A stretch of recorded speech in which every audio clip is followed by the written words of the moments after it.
Welcome to Escaping Purgatory, a podcast where we rewatch Supernatural, then talk it through in the hopes that we can finally escape this show. Join us each week, leave comments on upcoming episodes, and together we can escape supernatural purgatory. Hello. Hello. Hello. I love this episode. Yeah, it was really good. Like, I don't know, it's just nice to see. I like things from other perspectives in Supernatural. It's not just Sam and Dean's because, like, we know them. We know they're angsty weirdos. So, Yeah. Yeah, definitely. We haven't had many episodes like this yet, right? No. In Supernatural. So I think Sarah Gamble knew what the fans wanted taking over as showrunner. Like, to make it the 4th episode and it not be about the boys. Yeah, and also resolving a storyline from the last season, like actually doing it. Yes. I appreciate that. Definitely. It also, I wonder if they were also wanting to clear up, because obviously we know what's going to happen with Sam not having a soul. Yeah. And the way that it made it sound at the end of season 5 was that Bobby was actually soulless, but Bobby didn't change. So I think So I'm wondering if they wanted to correct that to be like, Bobby hasn't actually lost his soul. He's just sold his soul. Right? It's the same way Balthazar had taken that little boy's soul in the last episode. No, yeah, the last episode. Yeah, like it had a claim on it, right? But it wasn't gone. Mm-hmm. Yeah, that makes sense. So, until Bobby died, he'd still have his soul, technically. Yes. Yes. Yeah. Makes sense. Yeah, because you're right. Otherwise, his character would have changed. In the lore of right now, yeah. Yeah, I didn't really think of that. That's a good point, actually. And I guess there's a whole thing at the beginning of the season as well about establishing souls as like a currency rather than just. Well, we kind of already had that because we have demon deals and stuff, but as a maybe more important than we thought they were, almost. Yes. Yeah, I see what you mean.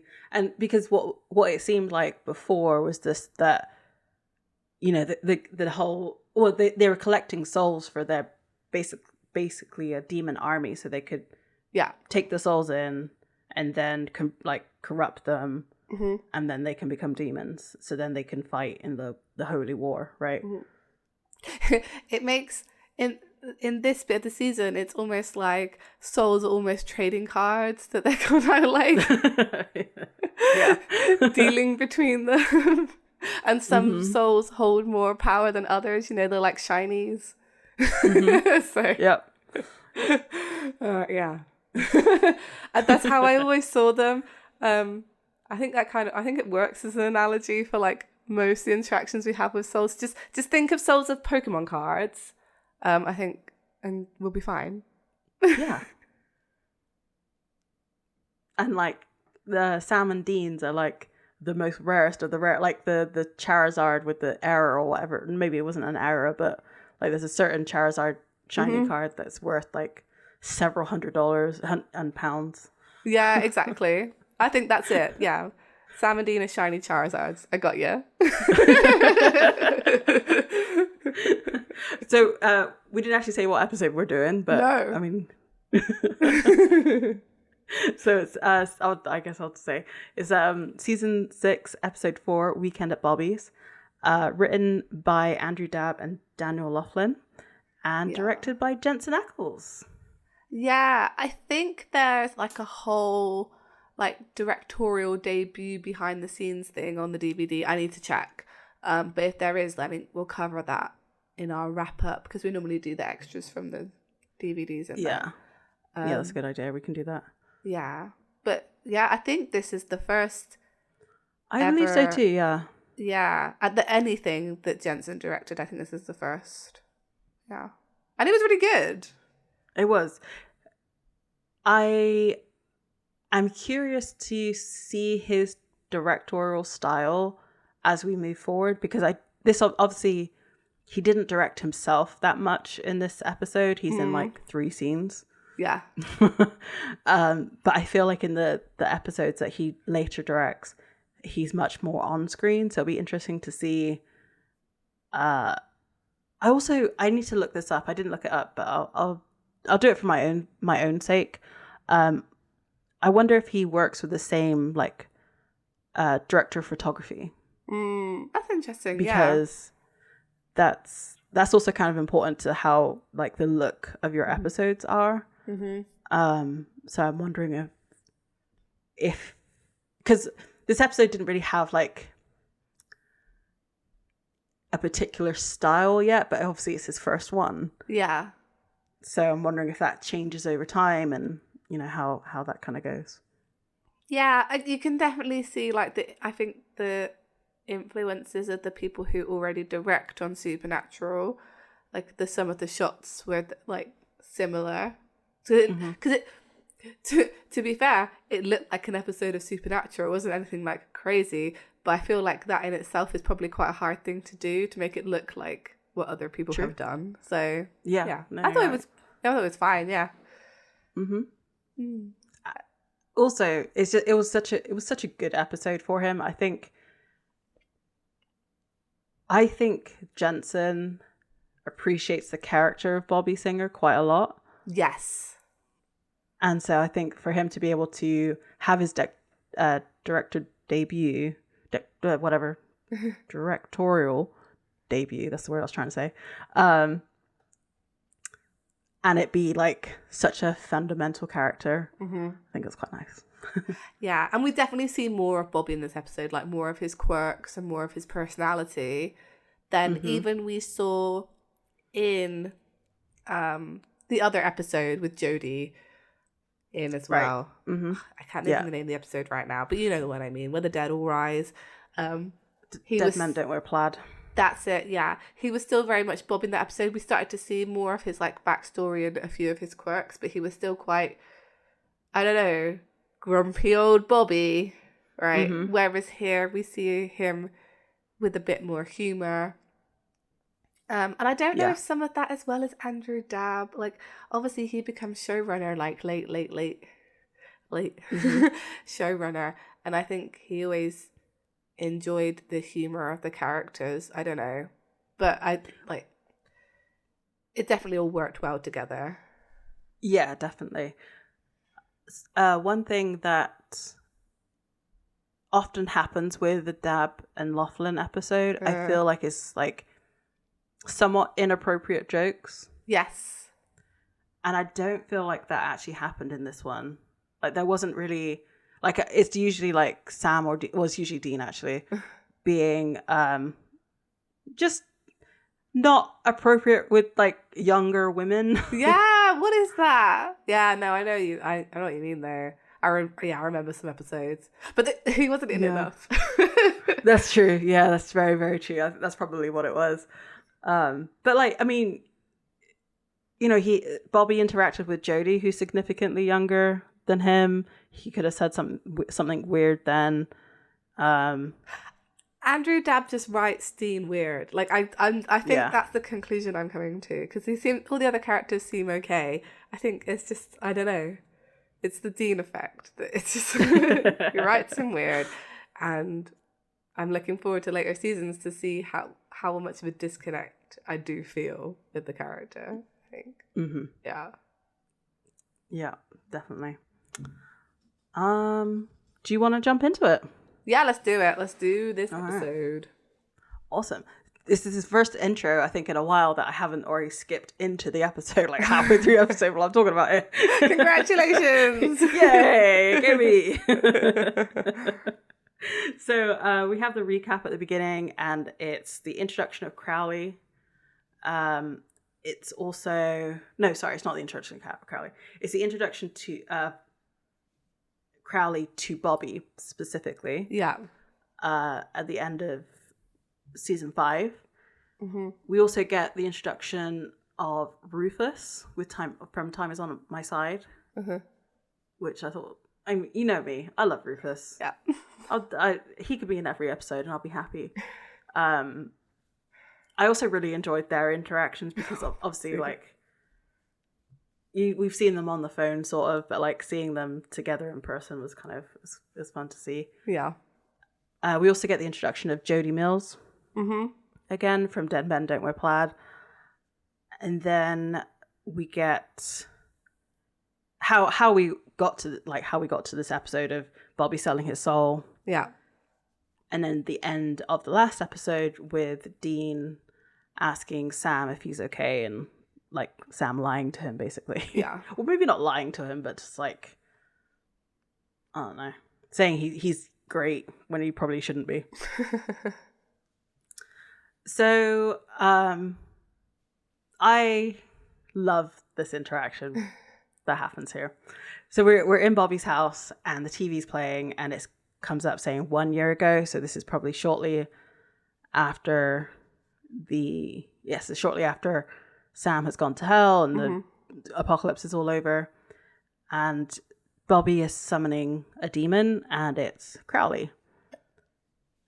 Crowley turns off the TV with like a snap of his fingers because I mean the news is like Bobby's basically doom scrolling but without doom scrolling because he's got like local news on and it's like Hurricane Tiffany is and anyway actually no it's actually good news because it says Tiffany hurricane is broken up over the Gulf, so like all the apocalyptic signs are all like shutting down. Yeah, that's it. Yeah.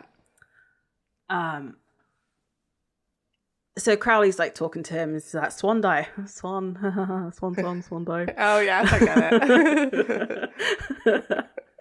Of Sam's with a thing of beauty. Tens all around, standing ovation from the judges. And Bobby offers him a drink and he's like, "What? No, of course I'm not going to do that. Like, you know, the only kind of drink that I would have is this type of scotch and it's very specific." And Bobby's like, "Well, I only have this kind of gut rot age 6 days." They then go have like this back and forth of Bobby wanting his soul back because that was the deal. Like they would stop Lucifer and then you would give up the lease. Yeah. And then Crowley's just like, "Yeah, but you didn't read your contract." And he like brings up, I'm not sure if it's like just sort of burning underneath the skin. I'm not sure how like what the effect was supposed to be on his arms or whether it was supposed to be like carved into his arms. I couldn't really tell. I thought it was almost like pooling blood. That's kind of cool, like under the skin. I don't know though, but yeah, it's not clear. Markings of some description. Yeah, and Crowley goes on to say like it's very smarmy businessman of like, "I only have to make best efforts to give you back your soul." Meaning what? Meaning, I'd like to, but I can't. He then clarifies, you know, you get 10 years and then you come to daddy. And until then, I suggest you start drinking the good stuff. Bobby's like, "Well, you know, I figured you'd probably pull something like this." And he turns on like a black light, So cool. and the devil trap like lights up underneath him. But Crowley has a counter because he has a hellhound with him and like blows smoke in, or not smoke, but dog breath at Bobby. And he's like, "Well, if you want to live 10 years as like a chew toy or 10 years free, it's up to you." And so, of course, Bobby lets him out by scratching off the paint. Yeah. And Crowley leaves by saying, "Happy hunting." Yeah, happy hunting. Yeah. It's good. It's very... I like this because I feel like we saw a lot of Crowley's character in the last season, but this episode really... I don't know, there's something about it that really like sets it down as to like, he's just a smarmy bastard. Like, yeah, definitely. And I think this is the characters. Well, yeah, I was going to say this is the characterization of Crowley from now on. But I feel like Crowley was always Crowley. I don't feel like he ever really changes. No, I think you're right. Like this is kind of like a bit more than last season, just because it's a longer scene. It's like one of the longer scenes we get to see him in. But Yeah. I feel like Mark Sheppard knew who Crowley was as soon as he started playing him. And you're right, that characterization has never really changed.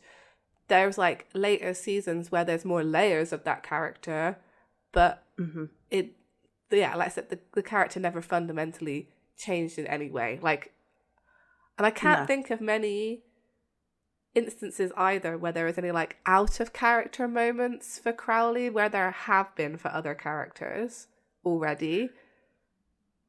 Yeah. I might eat my words on that. I guess there's a slight out of character moment in this episode, but not really. Just because he's caught in a bind, basically, literally, and figuratively. So I'm wondering if but he's still smug about it though, right? He's not. Yeah, maybe when it comes to when Rowena's around, because obviously that's his mum. I don't know. Basically, Crowley's character is Crowley's out for Crowley. Like, it never really changes. Yeah. But he does develop a soft spot for the Winchesters and their sort of like family in the end. And it's kind of just like Cass. It's kind of a bit of his weakness that he has this like soft spot for them, and that's basically like the essence of his character, is that he's mostly just out for himself, which is, you can see this from this episode. It's all about that he is just looking out for him. He's looking out for number one, and number one is him. Exactly. Yeah. One thing we haven't talked about yet, and we've got to episode 4 without doing it, is the title card. That's true. Yeah. I forgot. Yeah. I don't know. I just don't. My only take on it is that I think it looks like the season 1 title card, in that it's like ghosty and it kind of jumps around a lot. And I wonder if it's supposed to like signify new beginnings for season 6, because they've got a new showrunner and they're kind of starting off fresh almost from the apocalypse. That is my only real like thought about it. So my thought about it is that it's super loud. That glass breaking sound is just so piercing that I'm like, ugh, every time it comes up. So I think that's probably why I haven't really talked about it. Just the listeners know we like the goopy and the smoky ones. Yeah, we like the goop and the smoke. Yeah, because I don't know, this, it's just glass shattering. I just don't like that sound, and so I'm just like, yeah. What is the glass shattering supposed to signify? I'm like trying to think what it could possibly be. I mean, I don't know. There is a lot of breaking in this. So, breaking out of the cage, Sam's mind breaking. Oh, yeah. Trust. The trust. Okay, yeah, fine. I got, all right. Lots of breaking. It's about broken stuff. Cool, yeah. Cool. And what's the best way to signify that? Breaking glass, probably. I feel like they could have done better. Like, that's not my fave. I agree. Yeah. I think at the end of the once we get to the end, whenever that is for the whole series, we should just rank the title cards. Yeah. I think this will probably be pretty down there. I don't know. Low down. Yeah, no, I agree. Yeah, I'll have to go find and watch them all again. So we did that. It's crossed off the list for season 6. We have talked about it. So we then go from the title card to Kenosha, Wisconsin, and it's the present day, and we see like Sam and Dean working a case. They are in a play park, but like a little bit away from the play park, they're examining a body that they found. I guess they're showing like a juxtaposition between like how close the children were to danger. Maybe. I was like, this it's a little weird. Like, because Dean literally has his hand in someone's chest. Yeah. There's like kids playing right there, 2 meters away. Yeah. It's like, I guess it's maybe showing how close they are to like normal people, but like they don't know that they're there. It's kind of cool. So he's, like you said, Dean's got his hand in this guy's chest, and a claw. They found like a claw or something. And they're not sure what it is. So they ring Bobby. But because normally we just get them phoning Bobby and kind of hearing half the conversation. But in this case, we actually cut to Bobby's house. I mean, sometimes it happens, but we get kind of like an extended view. Mm-hmm. So while the phone is ringing, we see that Bobby actually isn't home for once, which is unusual as well. Like, he normally does pick up. Now, that is right. He does answer the phone. I'm so sorry. He does, but it takes a while. Yeah. So, I think this kind of sets the tone for the episode that, like, Bobby is there, but he is doing other stuff. Yes. Mm-hmm. Like, he has a life. He's not just a voice at the end of the phone. And, like, that is kind of the message here. Yes. For a lot of this. So we see him come in. He's, like, been doing something. And he's like, yeah. And they ask him questions. Like, Dean is also, like, why didn't you answer the phone straight away? Like, what happened to you? He said, did you fall and can't get up? It's just rude. Well, so I think it's in reference to those infomercials of the time where, like, you get like a cool alert thing. Oh, and yeah. the ad is literally like, I've fallen and I can't get up. That's literally a line for the commercial. Oh, that's so bad. I remember those. Yeah, they're awful. So yeah, they explain the situation. Like, Dean says they got 6 dead bodies. All their chests have been cracked open. Then they don't have anything. Like, there's nothing to go on. And like, he explains what they did find. He takes a picture of the claw, and then like Bobby goes to his computer, and it's like old style dial-up of like loading this picture of the claw like frame by frame. And I was like, what year is this? So it's 2010, right? Yeah. So Bobby just has crappy internet, because it shouldn't be that bad at that point. I mean, he is running like Windows 95 or God. older. that screen is old. Who's letting that man live like that? Bad Sam and Dean. Bad Sam. Especially Sam. Yeah. Oh, Wi-Fi boy can't hook him up with a decent laptop. Come on, Sam. What are you doing? Right? That man is your dad. He got Samuel a freaking laptop. Come on, he can get Bobby would just be like, nah, I have my books, go away. Yeah. I like my old computer. It works how I like it. I got it set up how I want. Yeah. Yeah, exactly. It reminds me of that like IT Crowd episode where I think it's Jen. She's like, no, it's how I like it. And they look at her screen. This is like full of pop-ups and stuff. It's awful. Yeah, so Dean wants answers as soon as he can. Bobby says he's busy. We don't know what he's working on, but obviously it's gonna be related to what we saw in the like opening. And Dean just kind of says, we got a case here. And Bobby kind of agrees that he'll help them. And then we get to see like Bobby's research process, like how much work actually goes into giving them an answer. Because like I said, we normally just see them phone him, and then he rings them back in like a little bit later in the episode. He's like, it's this is how you kill it. And that's pretty much it. But we see him having to like go through his books and everything, getting like annoyed at stuff. He like drives into town and breaks into a library. Right.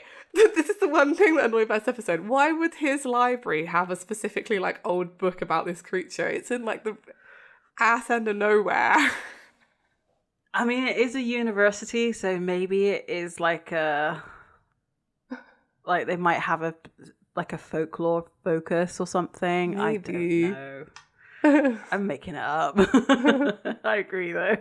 He says balls like so many times. It's like every small inconvenience, establishing more so that like that is his catchphrase. I kind of already knew it, but he goes back. He like does more research and stuff, and we see like the clock like ticking and ticking, like how long this is taking. And he's like taking pills and drinking coffee to stay awake. And eventually at like 5 a.m. he phones Dean again and tells them that they are hunting a Lamia. I can't remember how they said this in the episode. I'm going to say llama.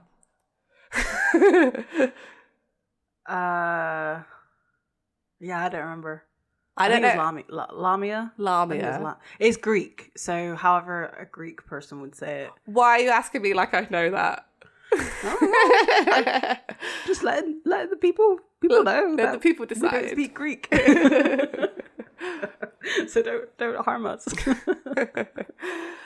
So Dean's eating food while he's cooling, and he's just like, "What?" And Bobby says, "Like, look, it's That's a monster. Juices hearts, chugs the blood. Never heard of one popping up outside of Greece, though.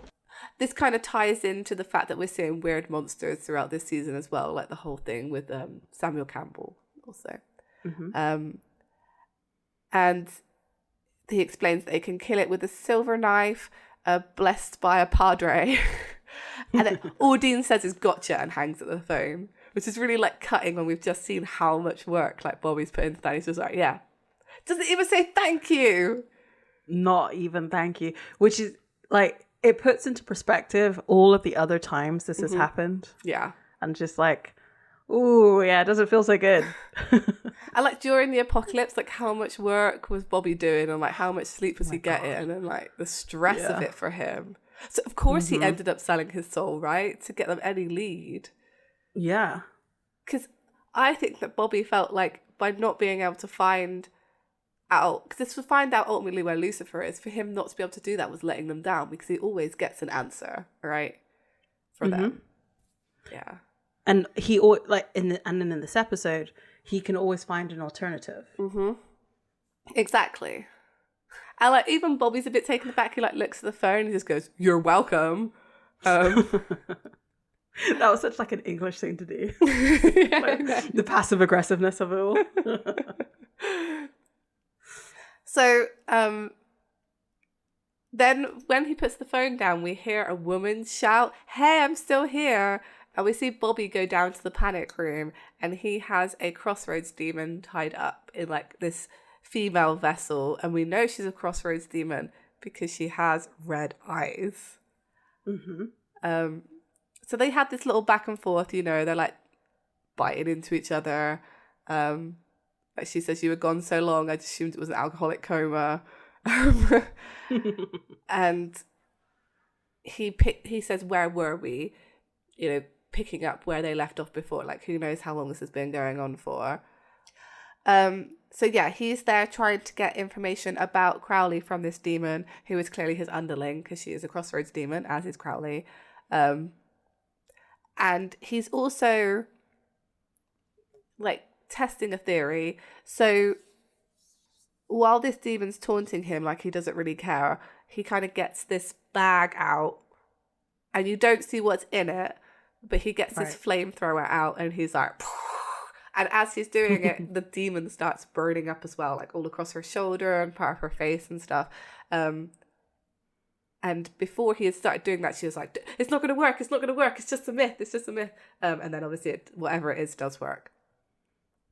And she won't tell him the information because... I don't get it. He's the king. King of the Crossroads, I've heard the speech. No. King of hell. Which is like, he did it. Yay. Good job, Crowley.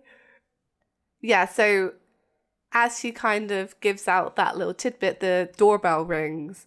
So we see him go to the front door, and it hits his neighbor. We saw her earlier when he was driving to the library to go break into it, because he was like, balls that I guess he had a new neighbor. I think that was why he was, or just he was generally just grumpy, I think, that day. I think so too. But he like, before he opens the door, Bobby does this like sweet little thing. He like straightens all his clothes and his hat, and then he like checks his breath. I mean, to be fair, he has just been like torturing a demon, so maybe he does like, and he's also been up for days. Just making sure he doesn't... I mean, he would smell like gasoline. Yeah. No wonder people think he's like the town drunk, because he's just... True. Yeah. True. Probably disheveled and smelly a lot of the time. I think also he was like, I do wonder if like people ward other people off from staying at, like being a neighbor of Bobby, and that's why he's like, oh, I have a neighbor. Like, that's a this good is not gonna point. work out well. Yeah, like anyone, like neighbors to him are maybe within the zone of danger. Yeah, exactly. Oh, especially like nosy neighbors, because she was like waving to him, meaning that she was going to be friendly. Yeah. You kind of don't want people sort of sniffing around. Nope. Oh, yes, we find out. So she introduces herself as Marcy, and she's like, how long have we been neighbors? And he says 6 months. And she's like, well, don't you think it's time you welcomed me to the neighborhood?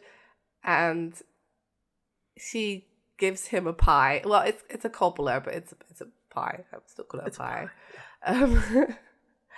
And like he smells it and everything. She's like, smell it, it's delicious. And he says like, yeah, it's pretty good.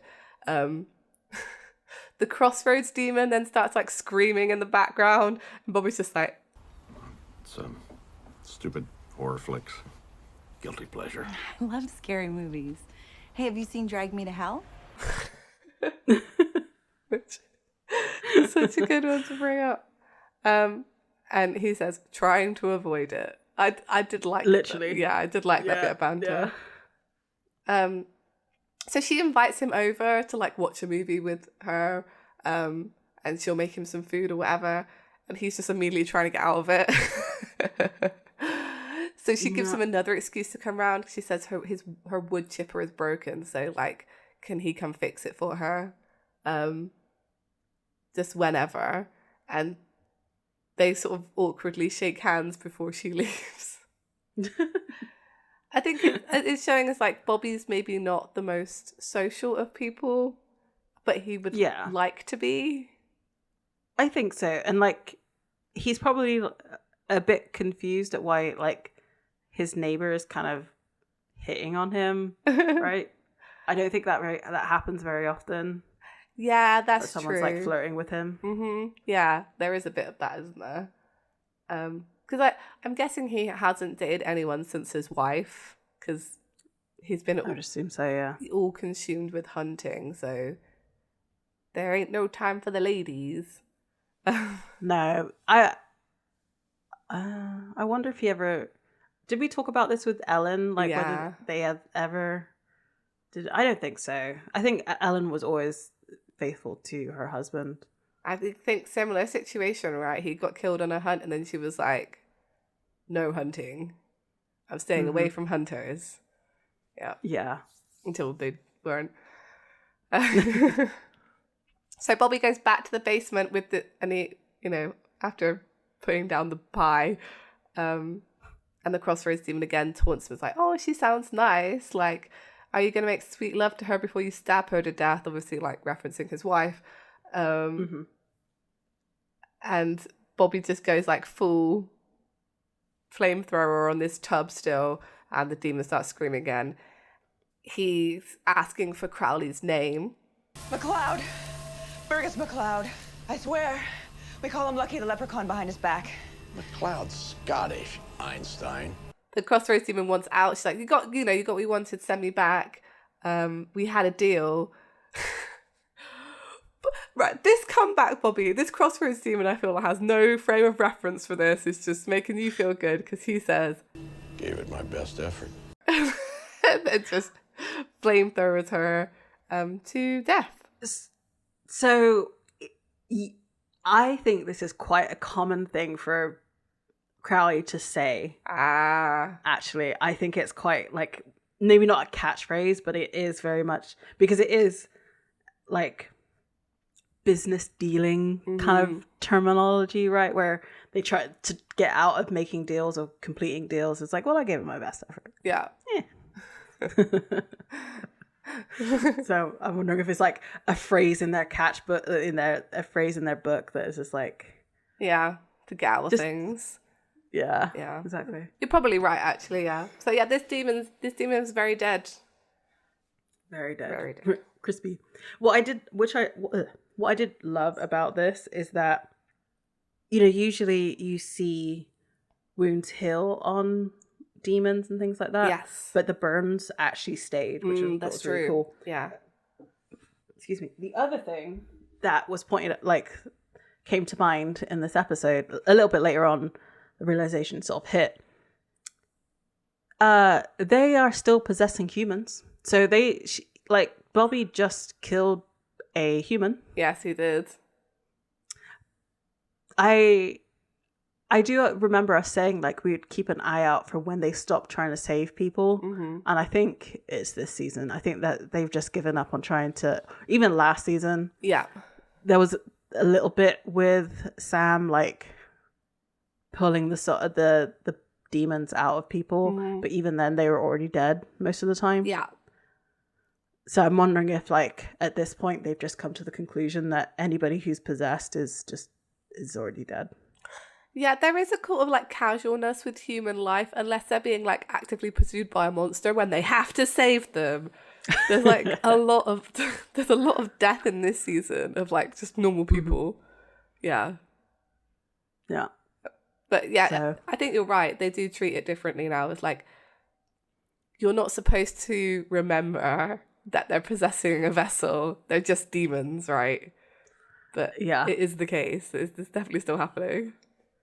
And especially when you get to the reveal of what the thing is that he's burning. Obviously, you've seen the episode, so we know it's the bones. Yeah, right? yeah. So it's literally in your face that you're burning the bones of the demon possessing the person. Yeah. You're not even burning the bones of the person.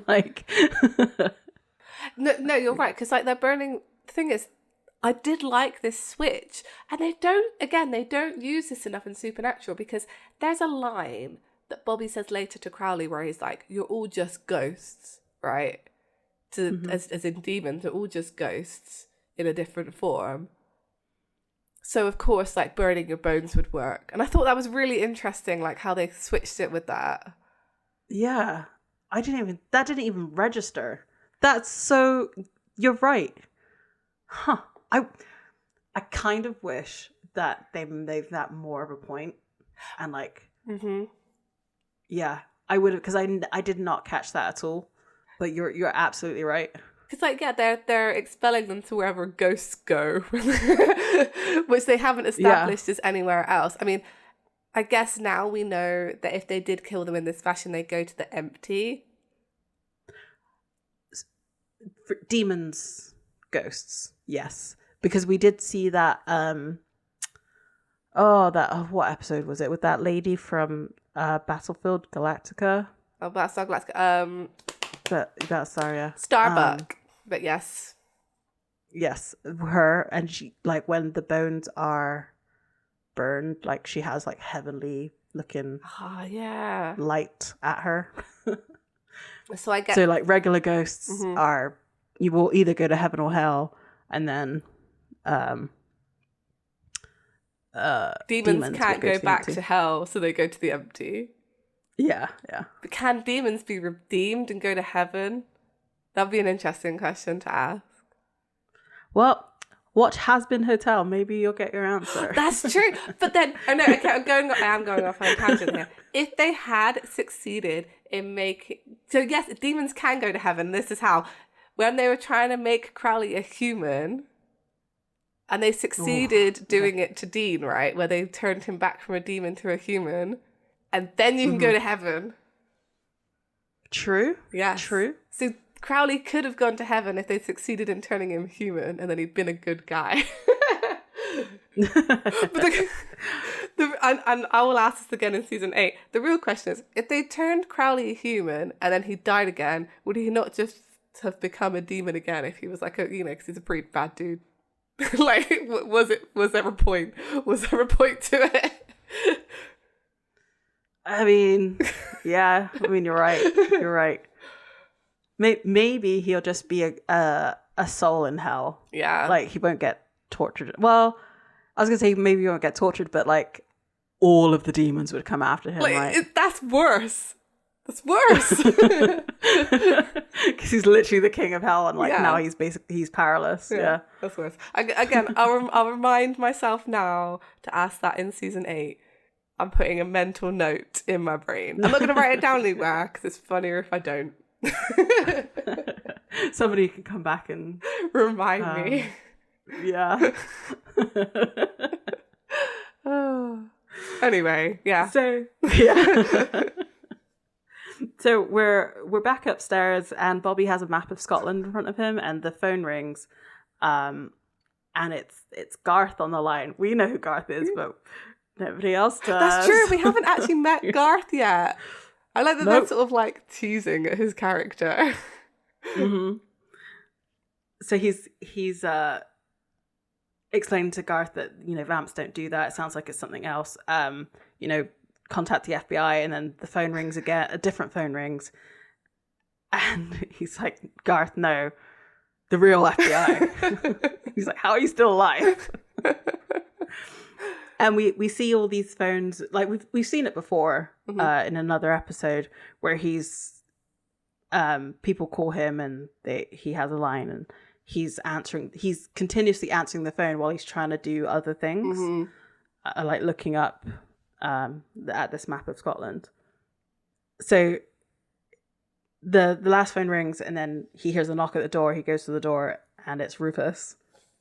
And Rufus is out of breath. He's like, oh, good, you're home. Listen, you got to help me bury your body.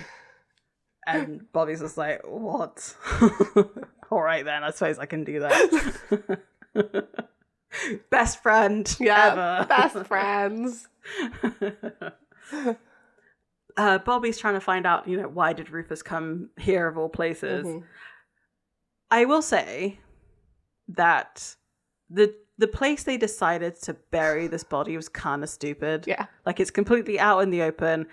There's already a whole bunch of cars around, and obviously, and they're stacked. Yeah. Because he's in a junkyard. So why would he not just, like, move?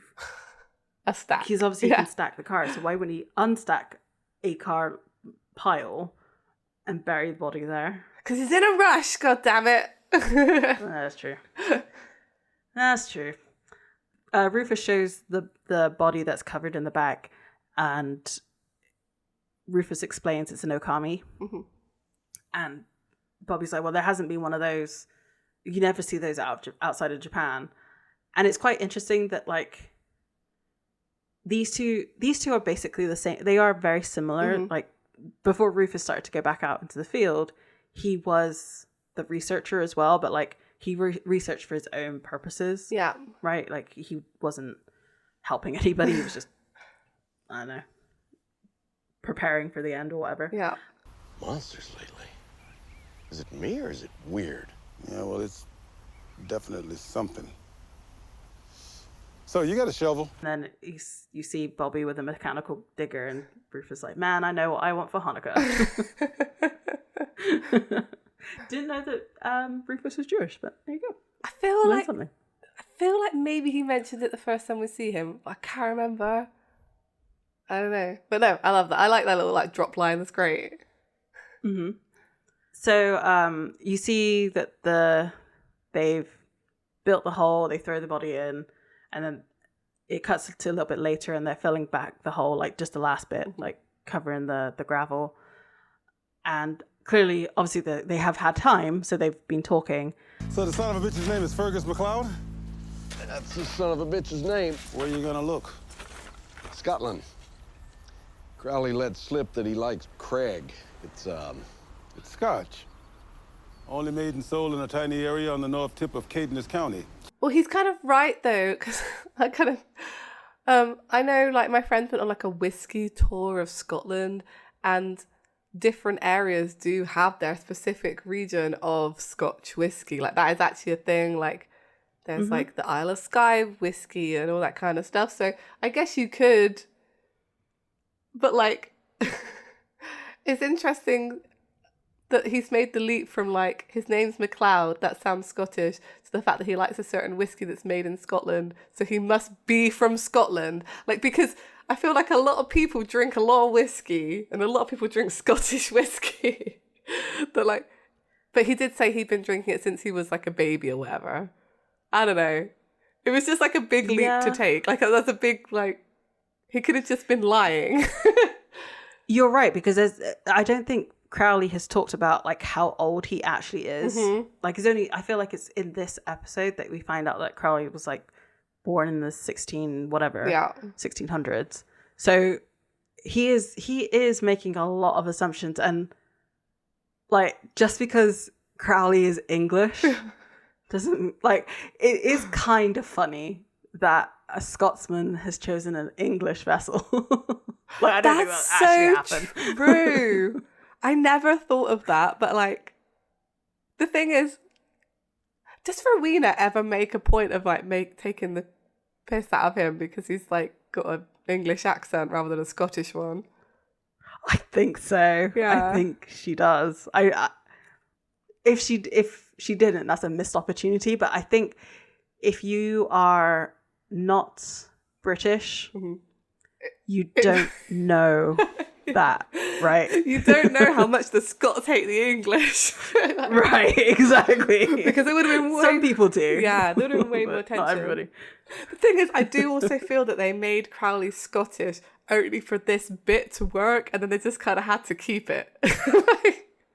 Yeah, because what would it be like?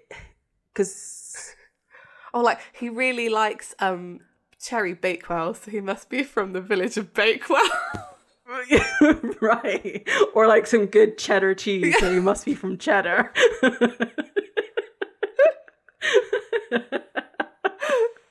I can't think of anything that's like equivalent in England. Like, yeah, I don't no, know. I can't.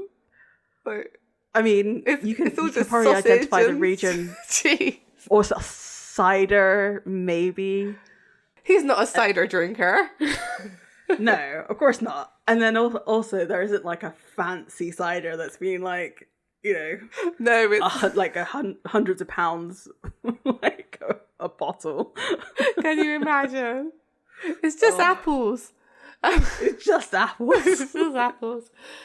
Yeah. I do feel like maybe the whole reason that Rowena exists as a Scottish woman is because of this episode, and they decided it on a whim to make it like an easy location to deduce. Yeah. Yeah. So silly. Silly, yeah. And so I do love this little bit from them, because it is usually Bobby who's the one who has to explain everything, give the information to everybody, and like explain, you know, what everything is.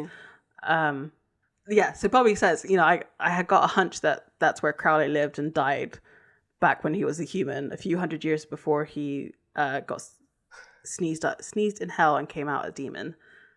Rufus then says, you know, well, I've got some contacts over there, the same ones who talked about ear prints. Yeah. And that he'll make a few calls. I ain't asking for no help. I'm not asking for your permission. I really wish we'd got more backstory into Rufus and Bobby. Like, I don't feel like where was the flashback episode to them as like young men doing some hunts together? Like, that would have been so good. It would have been really good. That'd be really funny. Because what was Rufus's backstory? Do you remember? No, I don't. Other than that he's a hunter that Bobby knows. I don't know if we have any specific backstory for him. Of like why he got into hunting and all that kind of thing. Mm-hmm. I mean, we got more of a backstory for Gordon. Yeah, we did. Yeah, I mean, he was in like 3 episodes. Like we see them a couple more times, but like, yeah, I don't know. I think it would have been a really good flashback episode to do, or like a time travel episode where Sam and Dean get to meet like young Rufus and Bobby. Like that would have been so funny. Is Bobby a veteran? I feel like maybe. Isn't that how he knows John? Maybe. Maybe. Because I feel like what would have been really cool. So I'm making up a headcanon right now that they were like in the army together at one point, like in maybe Vietnam, or maybe one a little bit older than that. Because I feel like he's slightly older than John Winchester. Yeah, he is slightly older than John, yeah. So like they met like at boot camp and went to war and all that kind of stuff, and they became good buddies. That's why they hunt well together, because they fought together before. Yeah. And then they went their separate ways to their sweethearts. And maybe the same thing happened. Like Rufus lost his wife to a demon possession too. Yeah. Yeah. And that's how they met up. Like, you know, all got to know each other. I just wish we'd know. Like, I wanted to know more about Rufus. He's a fun character. Like, He really is. yeah. So we cut back to, like, it's daytime, probably a little bit later, and Bobby's trying to get a piece of this cobbler. No, innuendo not intended. But as he tries to, like, cut it, the phone rings, so he puts the knife down, walks over to the phone, and it's Dean on the other line, and he's like, is there another way to kill this monster? Dean says, Bobby asks what happened to the knife, and we see a dead priest at Dean's feet. He's like, it just didn't plan out what's plan B. At the same time, like, and we see, like, fighting in the background. That's free. At the same time, there's a knock on the door, and it's the police. And Dean is yelling at Bobby to, like, find another answer, and he's, like, trying to look through the. It's all very hectic. Yeah. It's just like lots of cuts, lots of, like. We're seeing, like, Sam get his ass kicked. Like, Yeah, exactly. Bobby asks where they are, and they say in a church. And he has to find salt and rosemary. And as he's doing this, he's because the police are being impatient, so he answers the door. So he's acting like he's talking to his mum. yeah. Sam. Then we cut back to the church, and Sam's being thrown across the the room. Dean's in the kitchen looking for salt and rosemary, and it's Sheriff Mills and a man, and the man introduces himself as an FBI agent, and, like, kind of asks them to wait. And this is when he says, you know, he's talking to his mum, and he says, Blend the herbs. Saute over a high heat. Cook well. and, like, Dean understands this, Yeah. because he, like, mixes them in a bowl, throws it over the monster, and, like, pulls out the gas stove and gets the gas line and, like, torches it. I'm like, that is, like, he just basically blew up this church by doing that. Yeah, pretty much. It's kind of crazy to just, you know. Anyway, the agent, like, has a picture of Rufus and, like, tells him about these other aliases. And Bobby's like, no, I've never seen that dick. And he's like, how do you know he's a dick? It's lucky guess. I mean, rude. Like, if you the context of that, because the guy clearly looks like a black guy in this sketch. Yeah. He just calls this black guy dick out of nowhere. And he says it's a lucky guess. But, like, also, it's such a slip of the tongue from Bobby, because he's like, oh, that dick, he's got me in trouble with the police. But, like, he just says it out loud. It sounds awful, you're right.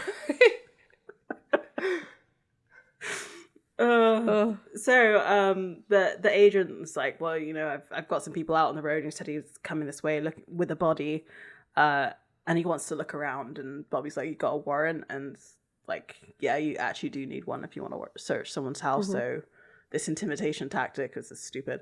I do love Sheriff Mills' line here. Okay, fellas, put the rulers away. Zip up. I love that. Yeah, me too. And she covers for Bobby and says, you know, he's a bit of a crank. He's not a fan of Big Brother, the police, and all that. She then sends him out, the agent out, and she'll look around the property. And obviously, she's not going to do that because she knows what Bobby does. Bobby's asked, you know, why did you send him outside? He's like, well, because I didn't think you want him in here. He says, I don't. I've got a body in the basement.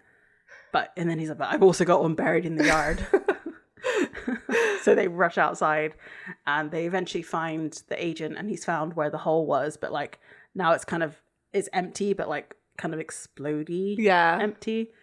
And Bobby says, you know, you've never had a septic tank explode on you, and, like, what's your step? And the agent, like, sort of checks the bottom of his shoe and, like, walks away a little, like, steps back. It's great. Bobby then, like, at nighttime, calls Rufus and tells him to get back. And he's like, well, I can't, I'm too far away. And he explains that the Okami is not dead because he was supposed to stab it 7 times, not 5. And then he asks, what was it feeding on before Rufus killed it? And he says single white females while they slept. And Bobby's like, oh no, like, I know exactly who it's going to go after. That's exactly what he was afraid of, right? Having a neighbor so close is because of this exact thing. Yeah. We then cut to Marcy's house and she's like getting ready for bed. I think it's hilarious, like the kind of get ready for bed look on TV, because she has like full makeup. Yeah. Full like shimmering eyeshadow, all this kind of stuff. And you're just like, yeah, if you slept in that, you would get like eye infection, like super fast. Like, don't do that. Yeah. Bobby like kicks in the door and like with a sawed-off shotgun and like stomping around her house, and he asks where the bedroom is. And I'm just thinking of like how if you replaced Bobby with maybe like Sam or Dean, this would be all over TikTok now as like the book talk. Oh, like, you're so right. Of, like, dark romance things, because that's exactly what it was. And I was just like, I don't know if this is the reality of like that, like kind of like fantasy, right? Because it's like, where's your bedroom?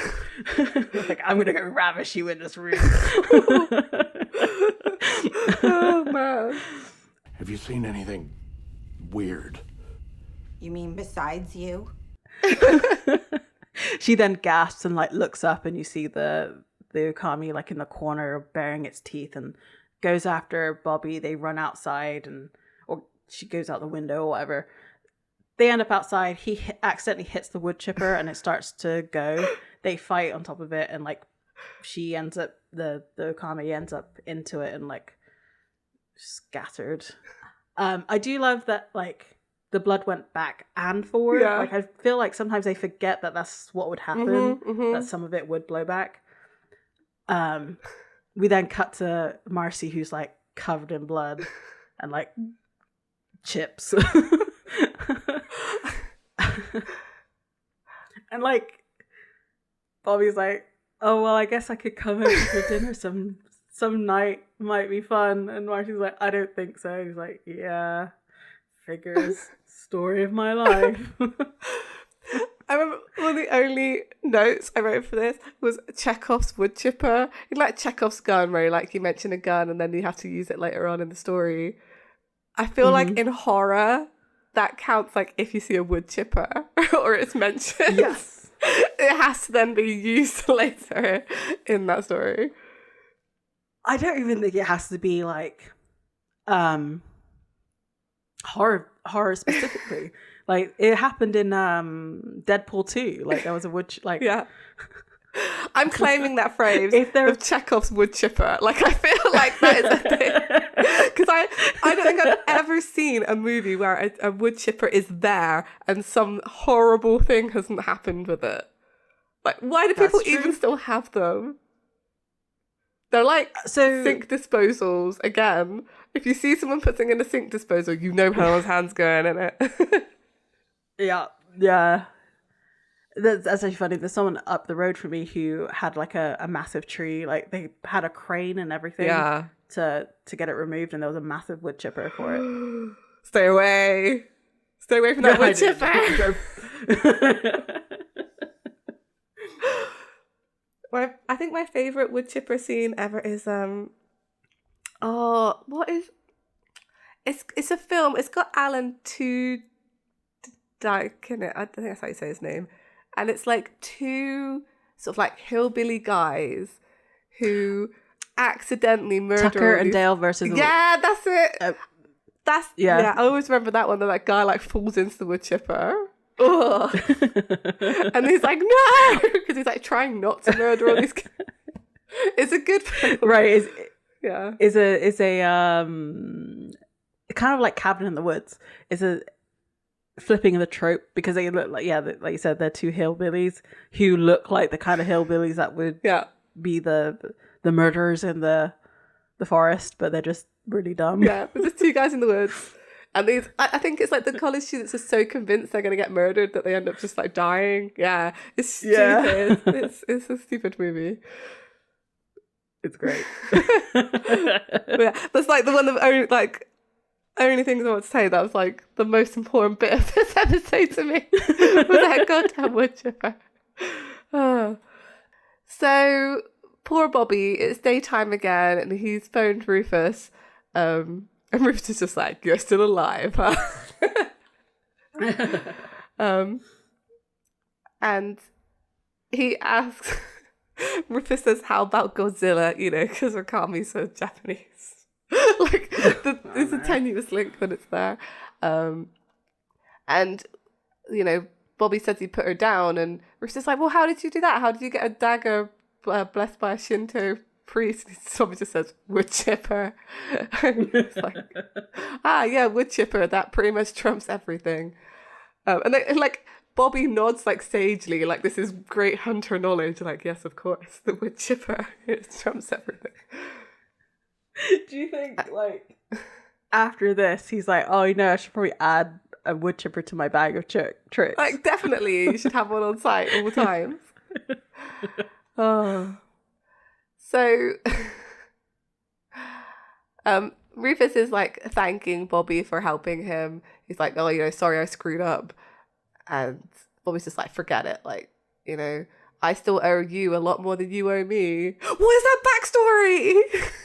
What is that backstory? They must cover it somehow. They must do. Like, that. It's too much mystery. Too much. There is an episode where they're like possessed by ghosts. I wonder if some of it comes out then. With the goo, the black goo in the ear. Maybe we'll see. There is an episode with them together. And Rufus is like, "All right then, you know, add one more thing to the list though. I've got a lead on your boy Crowley." So he says he's called Fergus Roderick MacLeod, born in Canis Bay, Scotland, 1691. And like, yeah, fine, but like, what does that mean? All right, well then, behind door number 2, Bob, Crowley had a son. Did he now? Yeah, name of Gavin. He went to America when his parents died. He was on a trading ship, and it went down in Massachusetts in 1723. So he's dead, obviously. I mean, he's from the 1700s. Like, of course he was going to be. Yes. Like, I kind of don't know if it matters, like, how Gavin died, because, like, it was 400 years ago. Well, so it's. I guess they need an item or something, like, to summon him right, so it's helpful knowledge. Yeah. Oh, yeah, because he said they found the wreck 30 years ago, so they can go get something from the wreck. Because they don't have his bones, but they have a signet ring. It all ties together. It all works. It's fine. And Rufus is saying that it's part of the Treasures from the Deep at the Maritime Museum in Andover. And Bobby says, like, "I need that ring." Rufus is kind of like playing with him. He's like, "Oh, you need my help, do you? Like, we need my help now?" And Bobby's like, "Yes, I'm asking for a ring, and I'd appreciate your help getting it," like through gritted teeth. And Rufus laughs because, like, yeah, he's like, "Yeah, I'm way ahead." Like, he was always going to get him the ring. He just wanted him to ask him to do it. Yeah. Because they have that kind of relationship, I guess. Do you think so earlier when Rufus was driving, he says he's 2 states over.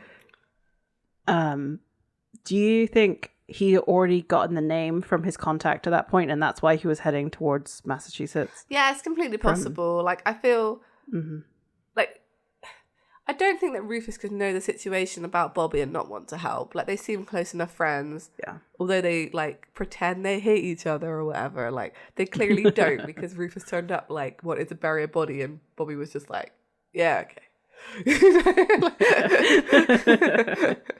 Exactly. So Rufus kind of elaborates on this that like, oh, you're thinking about a hostage exchange, right? You know, I get you the ring, you summon Gavin's ghost, and then you swap Crowley, his son, for your soul. And Bobby just says, something like that. So back in Bobby's house at nighttime, he's finally getting to eat some pie, or is he? Mm-hmm. I feel like it's a metaphor for something, but I can't think what at this point. Like, is the pie piece? Are you done when you eat the pie? I think so. I think so. Yeah. You just, because you get like a moment for yourself. Yeah. Yeah. I just wonder about pie as a metaphor generally in Supernatural, but I think in this case it's just like, yeah, there is peace. You are done. You're eating the pie. Ooh. Think about that pie festival. God damn it. But he doesn't get to eat it, of course. He's like, the knife is poised, and the phone rings. And it says John P. Jones. And it's Dean. No. And, you know, Dean's fine. The llama was tasty. But Dean's rung to talk about Sam. He's like... So Dean says, it's Sam, Bobby. And then we cut to Dean, to Bobby even. He's just like, oh my God. I don't want this conversation right now. Because Dean's being really sincere. He's like, he's different, you know? You go through something like that and you change. And we see Sam like outside the window talking on a phone, like looking pretty normal. So something's not right. Bobby's getting a call on the other line, which is clearly Rufus, right? Because they've got a whole thing going on. Dean. I got a few questions about that year that you saw him, and Dean, I got another call. You what? Just hang on. I gotta take this. It's important. And Dean's like, what? Like, how dare you cut me off? I'm the main character here. It's like, he switches it over. And Dean's like, this is more important than Sam. Like, and he hears him change. He's like, Bobby, having some kind of crisis. So Bobby switches it over. It's Rufus. There are sirens in the background. And he's like, good news is I snagged the ring. And he's like, however... Tell me that ain't... Yeah. 3 guesses and one of them that ain't the paramedics. So Rufus needs to stash the ring. And Bobby's like, don't swallow it, don't swallow it, don't swallow it. And Rufus is like, I'm swallowing it. I don't know why. There's something about those kind of like interactions of like, don't do the thing, and then they do the thing, and it makes me so happy every time. Yeah, every time. So he hears Rufus getting pulled over by the police, and Rufus shouting like, "That's unnecessary force! Like, I know my rights." And Bobby just hangs up at that point, like, well, there's nothing more I can do here. Exactly. So he goes back to Dean, and Dean is pissed. He's like, what the hell? Bobby goes to apologise, but looks kind of irritated about it. And Dean starts, like, standing up to, like, pace around the room to talk to him. Like, you know, the other one person I can talk to about this stuff, about Sam, about leaving Lisa and Ben. Like, I don't even know which way is up right now. And, like... Bobby's just kind of like stood there like, oh my God, do I have to deal with this? Like, he's just looking into the middle distance, like just not engaging with Dean at all. He's like, I hear you. It's just not a good time. Like, he's talking him down. And Dean's still angry, like, bare my soul like a freaking girl here, and you've got stuff to do. So that's fine. That's fine. Seriously though, a little selfish. Not all about you. Ooh, when he said that, I was just like, Dean, no. At the time, just go, ooh, he's gonna get it. It's like when you see someone, like when you see a sibling like do something, and you're like, oh, you're gonna get in trouble for that. I'm not gonna help you. It's gonna be funny to watch. Bobby just says like, "Where's your brother?" And he's like, "Get him." So then we cut to them, and like Sam and Dean are on opposite beds, like leaning over this phone, like on speaker. And Bobby just goes, "Sam, Dean, I love you like my own. I do, but sometimes. He's like, you two are the whiniest, most self-absorbed sons of bitches I ever met." And he's just having this whole rant at them, like, I do everything for you. Like, all the things I do, like, you don't even know what I do for you. Like, you don't appreciate it at all. I clean up your messes. I pull your asses out of the fire. You need someone to bitch about each other. And you call me. So clearly Sam does this too, where he's like, Dean's being weird. Yeah. And we did see that a lot in season 4, I think. Yeah, we did. Yeah. And he's like, I come through for you every damn time, which is what we talked about earlier in the episode about him selling his soul in the first place. And he's like, and what do I get for it? Jack with a side of squat. Dean goes to interrupt him and he just says, do I sound like I'm done? He's like, I know you got issues. God knows I know. But I got a news flash for you. You ain't the center of the universe. I really liked this. I don't know why. I think it's really funny when like main characters are put into their place by side characters. Mm-hmm. Yeah. Like, it's not all about you. It's just not. That's kind of what this season feels like. Yeah. Because Cass kind of said the same thing It's true. to them in the last episode. Like, well, Heaven's in like civil war. Like, I can't be there for you all the time. Mm-hmm. And now Bobby's done the exact same thing. And you're right. Like, this whole season is them almost being like so self-involved that they don't realize what's going on around them.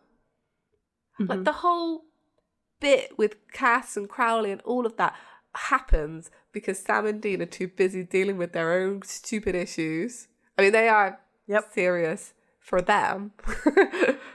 But like in the scheme of like the world, they're not that serious. Mm-hmm. Yeah. And I actually really do appreciate that tone shift, actually. Yeah. Because for 5 seasons, like the world of Supernatural revolved around these 2 characters. Like they tried to introduce other people, and they never really stuck apart from Bobby. Yeah. So it's nice to see that like they're expanding the universe. I think so. And also, like, it's been shown that their codependency is unhealthy, but I feel like in this season they take it to a new extreme that is like actively harming the universe. Yep. So yeah, Bobby like basically says like, it might have slipped your mind, but that Crowley owes my soul and the meter is running. But I'll be damned if I'm going to sit around and be damned. So how about you 2 sack up and help me for once? And like, to be fair to him, Sam just says like, well, all you got to do is ask, you know? And Dean says, yeah, anything you need, we're there. Which is hard to then argue with and be mad at again. Like, Bobby has to lose his like anger pretty quickly. So it's like, fine, they said the right thing. Don't you hate that when you're angry with someone and then they say something really reasonable and you're like, oh, can't be angry with them anymore? Yeah. Luckily, I generally don't get angry with people I know anymore. Yeah, that's true. So like it doesn't. But yes, in the past, yeah, yep. Though there was something about the way that Sam was just like, Bobby, all you had to do was ask. Like, it's not. It sounds kind of blamey. Yeah, like, oh, why the way didn't you the ask? tone that he says it. Yeah. And I guess it's a good comparison because with Rufus, like, he didn't have to ask. Right. Rufus was just like, oh, I'm going to help you. And Bobby was like, no, I'm fine. He's like, no, I'm helping you. Right. Yeah. Yeah, that's very true. I think that's the difference between a relationship with your friends and a relationship with your kids, though. Like, yes. I don't think your kids are just going to just, I don't know. You don't just sometimes just do stuff for your pet, like. True, but Bobby did make the point of like, you know that like it's been a year since Crowley has refused to give my soul back to me. Yeah. So it's like it does seem like something that they would like, especially Dean at this point. Sam, I understand. Yeah, because of the soul that thing. he wouldn't because yeah. But I feel like Dean would be someone who would check in on how that's going. But again, like we were saying, as a theme this season, they're so self-involved that they don't see everything that's going on around them. They just think it's all going to solve itself. Yeah. Mm-hmm. And I mean, again, I think it's fine that in the time that he was with Lisa, he went cold turkey, probably never saw Bobby in that time. Yeah. So he probably assumed, he may have assumed that whole thing was fixed as well. That's a pretty big assumption, though, from Dean. That's pretty bad. That's true. Like, you feel like he would at least phone Bobby and be like, hey, you get your soul back? You know? Mm-hmm. It's kind of important. Did they just trust that Crowley would just give it back? Like that, again, then it will just fix itself with everything else? Mm-hmm. Yeah. But this didn't check. Nope. They had a man look for Bobby's soul. You ever like that? Yeah, right. I like that. To be fair, we stay in our house for both of us. Where I'm like, oh yeah, I had a man look. Like I didn't see the thing. So we cut to a bridge because, of course, you meet on a bridge. Like there's so many bridges in Supernatural, I swear. And Sheriff Mills is meeting Bobby. She said she got a call from Marcy, Bobby's neighbor, about a home invasion. Told her I could look into it, but I didn't bother finding a report. So the thing is, like, Marcy must not have said that Bobby did anything wrong because he saved her from a, I don't know. Monster. Yeah. What did she exactly say to the detective? Like, yeah, I had a home invasion, but they went through the wood chipper. Like, that's not a good look. Not at all. Interesting. She probably just needed to file a report so she could get her door fixed, to be fair. Like, on insurance. And also to explain why there's a whole bunch of, like, viscera, like, spread across her yard from the wood chipper. That's also true. just hose it off. It's fine. Yeah. So Bobby says, like, I need a favor. Which it seems like it's hard for him to ask, right? Yes. Which, again, I think you're right, goes into Sam saying, like, all you need to do is ask. It's hard for Bobby to ask for it because he's the one who's there for everyone. So they shouldn't be expected to help him out. Mm-hmm. And, you know, Sheriff Mills correctly guesses that it's about Rufus. And Bobby says, like, you know, his real name is Rufus Turner. He's being held in Andover, Massachusetts on a burglary charge. Like, I need you to get him extradited here for murder. Which is what, to be fair, kind of works. That's what that guy originally was investigating him for. And Jodie is just like, do you know how much work that is? Like, I need all of this stuff. Like, it could ruin my career, essentially. Especially because, you know, the idea is that he gets extradited there and then disappears and gets set loose. Mm-hmm. And Bobby kind of plays all his cards. He's like, look, I've done a lot for this town. Some you know about, some you don't. And I'm not real good at this whole asking for help thing, but... And Jodie just says, like, I can't, and drives off. Yeah. So back at Bobby's house, Bobby's drinking, and he hears a knock on the door, and it's Jodie with Rufus, and Rufus just says, Miss me? And Bobby's, like, in shock that, you know, I guess, like, Jodie did this for him. She goes, like, don't ask, you've got an hour, and then I'm calling the feds to tell them that he busted out.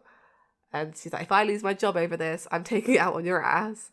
And she leaves. But it's nice for Bobby to know that he has another person that he can, like, rely on, I think. Yes. Rufus is there then looking around, and Bobby just says, please tell me the ring is still in your stomach. And he, like, just produces it. Like, here it is. Bobby says, I'll go boil some water. And Rufus is just looking at you like, what? Why don't you take it? Like, it's fine. Look at it. Like, it's clean, honest. You know he's following him to that kitchen like, come on, take the ring. Take it. Touch it. Yeah, definitely. Yeah. Just like taunting him with it. It's funny. So we see Bobby and he's doing a summoning spell to bring up Gavin the ghost. Gavin asks, you know, is this hell? And Bobby says, this depends on you. Are you Crowley's son? And he nods and says, you and me, we're going to have a nice long chat. It then cuts to Bobby doing a different summoning spell. And we've seen this before. It's the demon one. So he's pulling up Crowley. So, this is what I was going to say earlier in the episode. I forgot to say. So Crowley is not going to give his soul back because he doesn't want to give his soul back, essentially. Mm-hmm. We find out like a year ago from this. If I was Bobby, I would just keep summoning Crowley all the time. Just be a complete and utter nuisance until he gives you the soul back, because like, he would get really annoyed. I do feel like this is like something that happens later on, that like they keep summoning Crowley and it's like, what do you want? Leave me alone. Yeah, exactly. I would just be a complete nuisance for the whole year, and like I'm sure he would give up, because like just every hour, I know this, like, you have to keep like giving your blood, but like maybe just like get a blood bag and like warm it up or whatever. I don't know if it has to be like super fresh or whatever. But yeah, just keep summoning him, be a nuisance. It would definitely work. Yeah, you're right. I agree. Mm-hmm. Bobby notes that Crowley doesn't look that good, and he's basically saying that he's being the king of hell just kind of sucks. Yeah. He thought when he got the corner office, it would all be rainbows and two-headed puppies, but if I'm honest, it's hell. You know what the problem with demons is? They're demons. Exactly. Evil, lying prats, the whole lot of them. And stupid. Try to show them a new way, a better way. And what do you get? Bugger all. He says, there's days I think Lucifer's whole spike anything with black eyes plan wasn't half bad. And he's like, it feels good to get that off my chest. We should make this a thing. So, I mean, I guess there's something about Bobby that just makes it easy to like unload all your problems. I guess so, yeah. It's just too accommodating. Yeah, I guess so. Crowley's like, so what's, this is obviously not a social visit. What's this all about? Bobby starts to say, I want, and Crowley interrupts. And I love this. I'm going to cut it all in because it's just so good. And I could not do it justice. He says, save you the recap. In fact, I'll just shorthand it for you. I want my soul back, Egypt. Afraid not. But I'm surly and I got a beard. Gimme. Blah, blah, blah. The bottom line is, you get bump kiss. Are we done? And Bobby says, just getting started. Bobby looks over and Gavin appears, and Crowley looks like kind of shocked. And Crowley puts on a voice and is like, Gavin, is that you? It's been so long. I love you so. And then he starts laughing because he's obviously very insincere.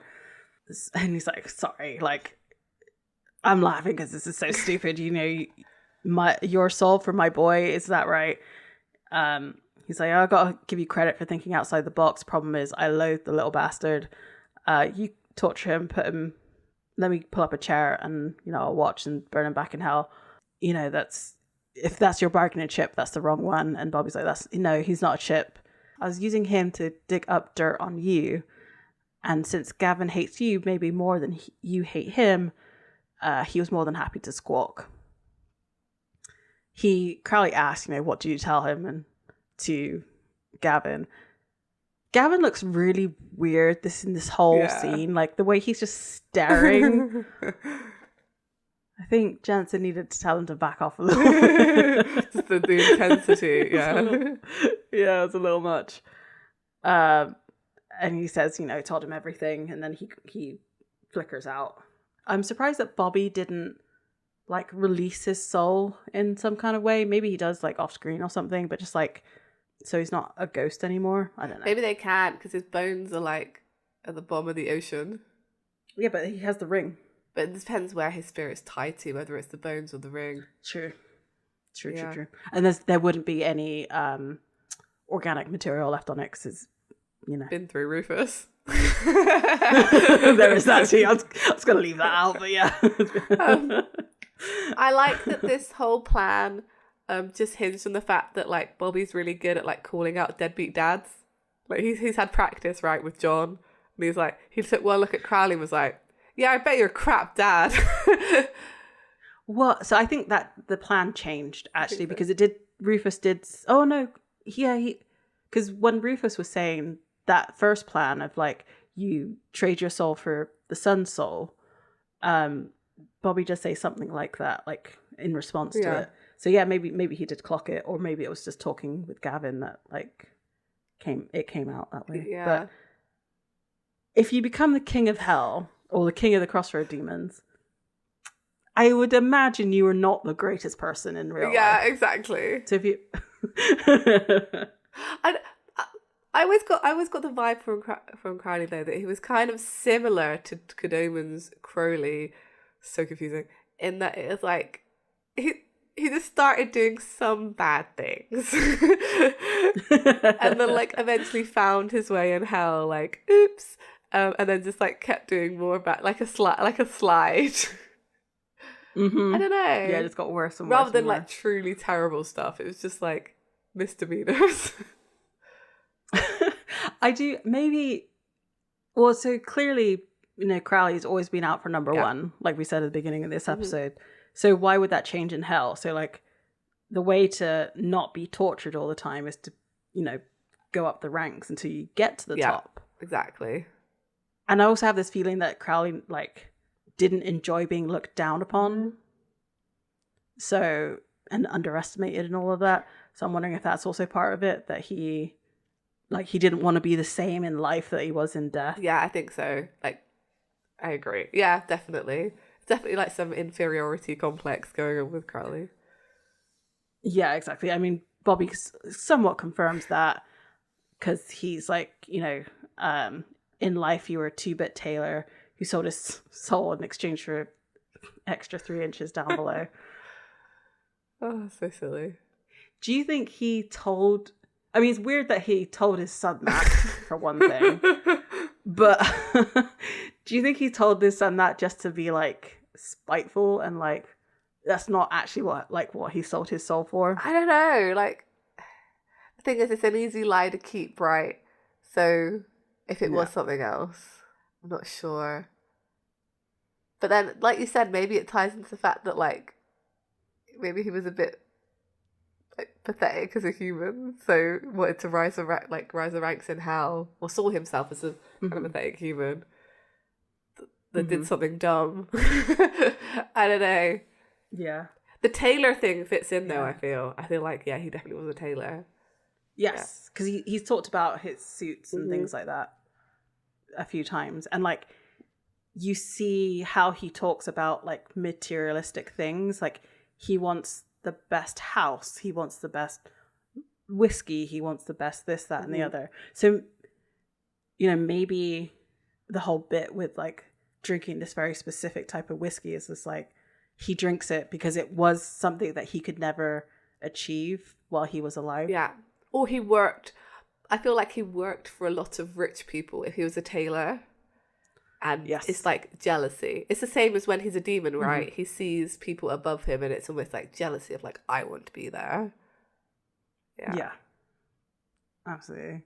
So he says he wants to be in double digits. Nobody wants that. So many dick jokes. I guess this is the Andrew Dabb bit. This is the only Andrew Dabb bit. The Andrew Dabb special. Dick jokes. Yeah. And so Bobby says, I know where you're planted, and he throws the phone to Crowley. Hiya, Crowley. Dane, it's been a long time. We should get together. Sure. Their summer of love hasn't happened yet. It's coming up. It's coming up. They're planting the Not for a while, seeds. It's kind of something to him like, hey, I do remember how hot you are. Just hearing your voice. Ooh, getting a bit of a flush. And Dean's like, yeah, we'll do that when we get back. And because it pans to, or it shows where Sam and Dean are, and it's just like this really badly CGI, like quote unquote Scottish landscape, and they're in a great just some graveyard. It looks like the castle from is it Outlander? I've never watched it. It looks like that castle, but really badly CGI'd. Where it definitely should have just been more likely to just be a random church graveyard, and a city. Yeah. Exactly. Like Scotland, just to let you know, Scotland does have cities. It's not all locks and glens. Like, yes. Yeah. Well, so they are on a very small island off the coast of Scotland, so maybe that's true. it wouldn't have huge towns, but it still would have a town. Yeah, like, you know, industry. Yeah. Yeah. So he says, well, you know, we'll be back. Maybe we'll do that when we get back. And they explain that, you know, me and Sam have gone international. In fact, we're in your neck of the woods.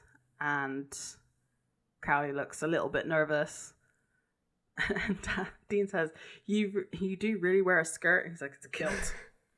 I have very athletic parts.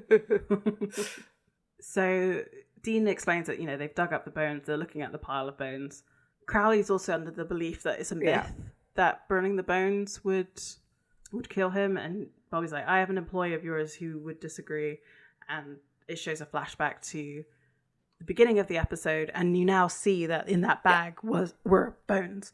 And you hear him say, don't you recognize these? They're yours. And he sees the bones. And when he's like torching them at the end, you see them all sort of burning up. And this is what Bobby was saying. You think you're something special, but you're just spirits. Twisted, perverted, evil spirits. But end of the day, you're nothing but ghosts with an ego. We torch your bones, you go up in flames. Yeah, just... I feel like I really didn't make that connection, and I really wish they'd, like... Double down in some kind of way. You know, I think the thing that would have done it was they do this flashback. I kind of wish that they would have shown Bobby throwing salt on the bones and the lighter fluid, because that's, you know, we see Sam and Dean do that all the time for ghosts. So I think that would have helped click in my brain. Like, they didn't have to show it at the beginning, but like I said, in this little flashback, they show him just like... Yeah, no, I agree with you. There needs to be a bit, slightly more of a connection. And also, in true Supernatural style, they don't really use this again. So... True. But who else would they use this against? I did think that. The only other person I can really think of is Meg. Because everyone else is just, like, too old, right? Like, I thought Abaddon, or, like... But then, do they even... Are those kind of levels, do they even have bones? Or are they just fallen angels? Like, I think we've had this conversation before. Right. So, yeah. You're right. Like, who else would they use it against? I don't feel like there's ever been any, like, big bad demon guys after Crowley, I guess. Right. Who weren't, like, biblical. It would have made Azazel's destruction maybe a little bit easier. Yeah. They wouldn't have to get the cult. Depends how old they are, I guess, right? If he's, like, from the time of the flipping, like, Garden of Eden, it's going to be a tough time finding his bones. And they'd be fossilized, surely. Yeah, exactly. So it'd just be, it's pretty hard burning rock. Yeah, just a little bit. Wait. Could they have then, if they had found, like, say they found these, like, fossilized Azazel bones, to kill him, they could have thrown him into a volcano, and that would have been real cool. It would be Lord of the Rings. Yeah, we had to, like, slop it over. Think of all the, like, jokes we could have had. Samwise. They could have used Samwise. Oh, man. They missed out. You missed out. So, you over the phone, you hear a lighter clicking, and they're ready to burn the bones. And he's, like, saying, going once, going twice. And then I love this response from Crowley, because he says bollocks, which is obviously the English version of saying yeah, it's so good. I did love that. I thought that's good. And he, like, raises his palm to reveal the contract on Bobby's arms and, like, removes the part about his soul. And Bobby says, you know, you can keep the part about my legs though. So he rolls his eyes, because he would have done that, right? And then the contract disappears, and all of this time, which I forgot to mention, but there's a devil's trap above Crowley, So that's why he's not zapping out or anything like that. He's, if you don't mind, so he gets released.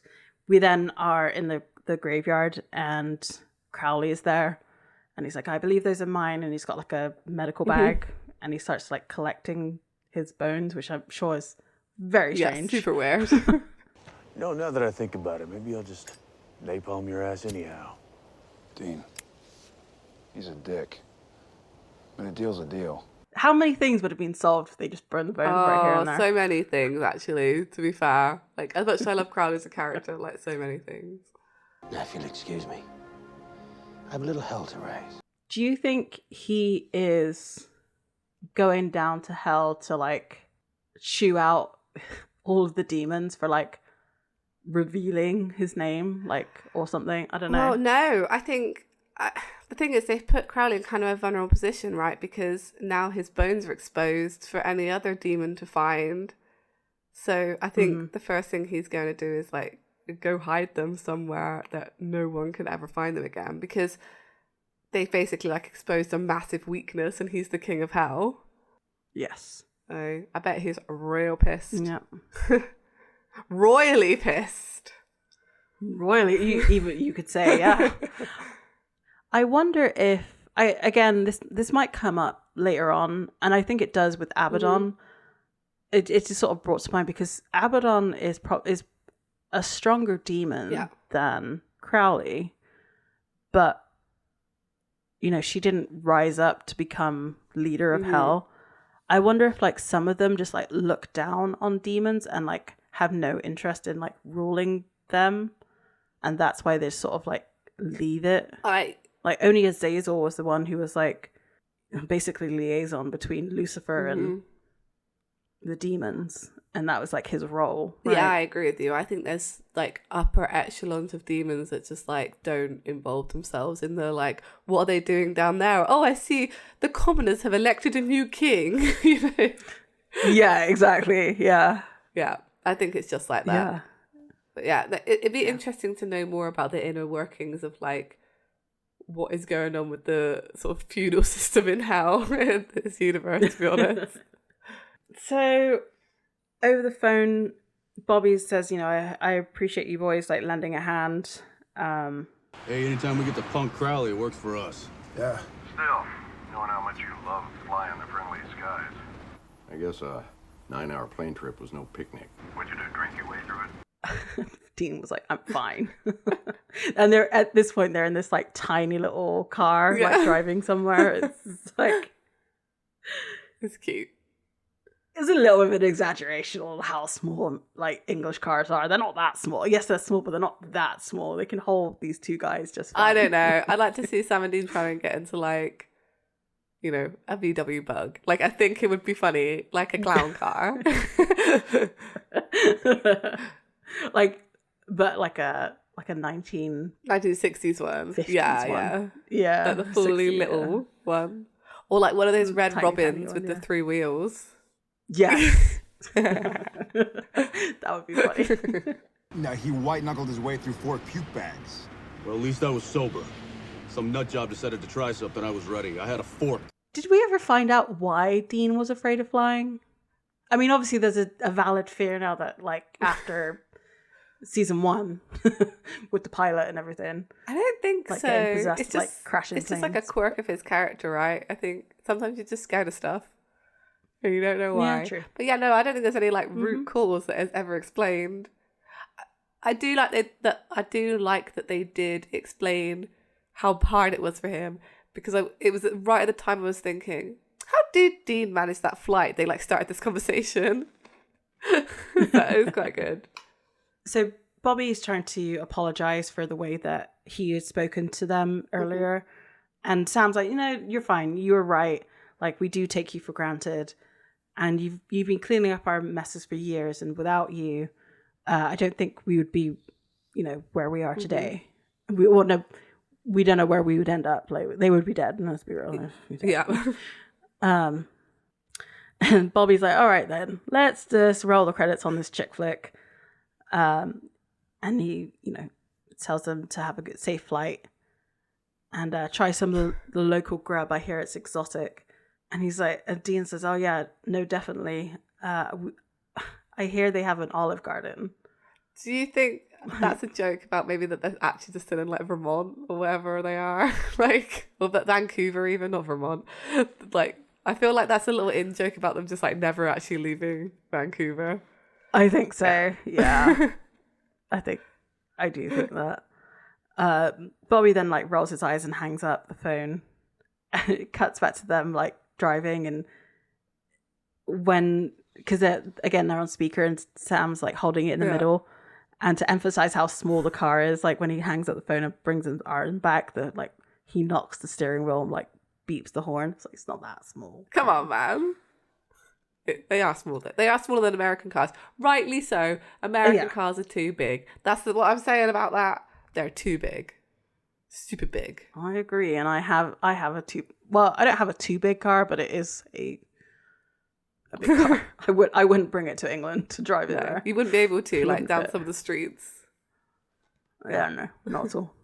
We then cut back to Bobby's house, and he's finally managed to at least cut the pie, got a bit of whipped cream next to it, and as he tries to take a bite, the phone rings, and he's back to business as usual, answering the phones and confirming that whoever is on the other end is actually one of the best agents. Oh.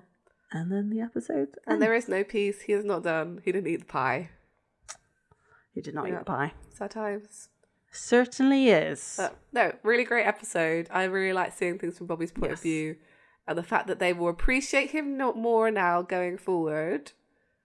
Surely. Mm-hmm.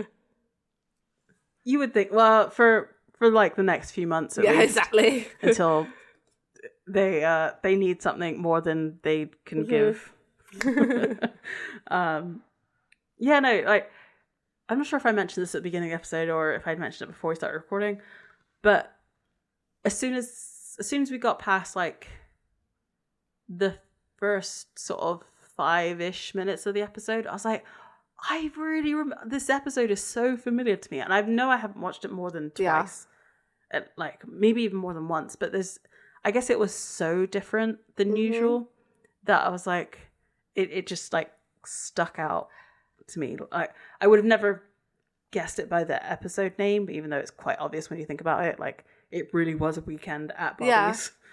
And that this is what I miss from lived. TV, like these days, is that we don't get these episodes from other characters' perspectives because the seasons are so short that like it's all about main characters now. Like we don't get anything from the side characters really. Sometimes they're not really fully fleshed out as people, whereas like we know Bobby, like we know who Bobby is, how he is as a character, because you get these little extra episodes and moments with him.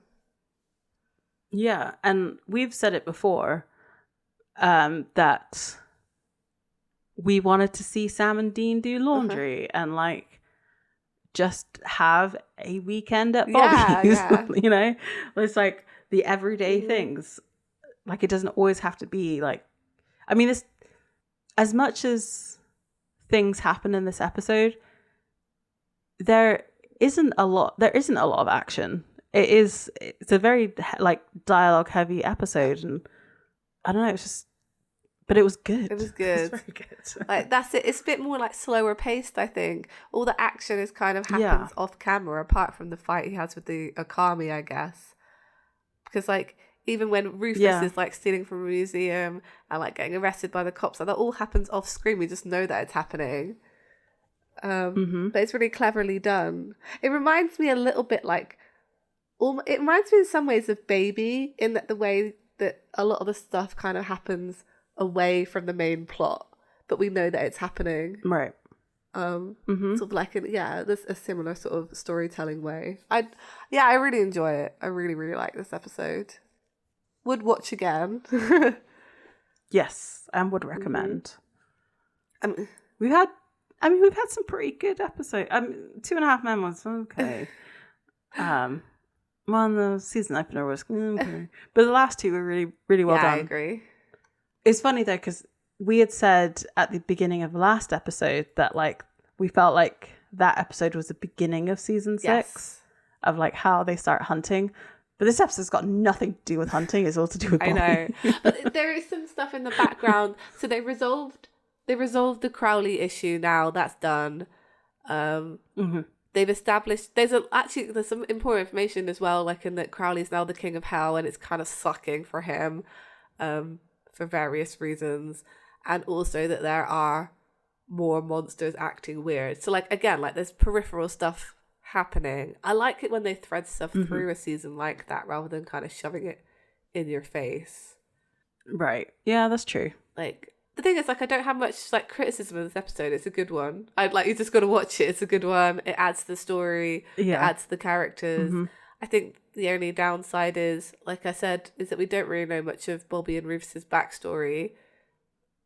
And I feel like at this point, it's kind of fun not to know. Like, why are they like this? Why are they so? Why is Rufus such a good friend to him? But why do they also like kind of hate each other? Like, what's happened in their past? I don't feel like we get a genuine conclusion at that. And I know that something is going to happen now that I'll be like, oh, they do tell us exactly what happened between them. And it will happen in the season because it has to, because of the episode The Black Goop is the one that basically the whole cast dies. All the side characters die. It's so annoying. I hate it. But it's actually a lot further into the episode than I remember. I think it's like Mommy Dearest. Is that episode. But I don't quote me. We'll get there, unfortunately. We will get there. Yeah. So yeah, that was this episode. Go watch it. It was a good time. And next week we are talking about Live Free or Try Hard. I feel like this is perfectly timed because like Twilight is having a bit of like a resurgence at the moment. Is there something? Was there like rumblings of them doing like a remake or something? I feel like that's usually why. Yeah. Things like when that. did she release that book that was like gender swapped Twilight? Was that recently?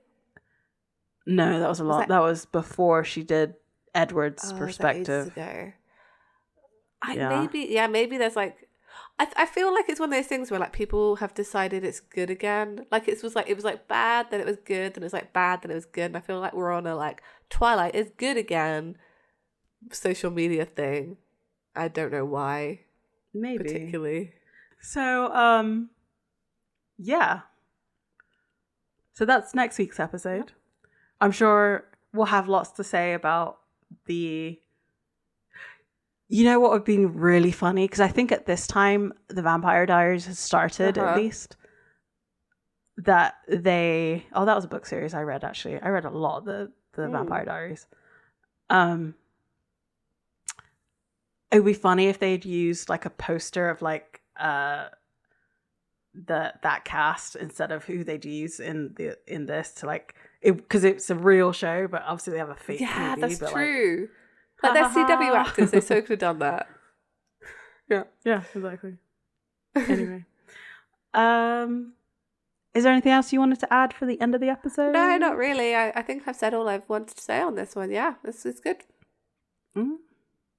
Sounds good. So at the end of the episode, we'd like to thank the Pixel Agora for his amazing logo art. You can find that on our Redbubble store. You can get it on a sticker and some other bits and bobs. You can also come talk to us on social media. We are everywhere. Facebook, Instagram, Tumblr, YouTube as Escaping Purgatory Podcast, or the Escaping Podcast on Twitter. And if you guys can still carry on like sharing the episodes, let people know that we're back and we're carrying on with season 6, that would be amazing. Thank you. So this week, we summoned some kings and burned some bones and took a flight to Scotland. And hopefully next week we can find our way out. Bye. Bye.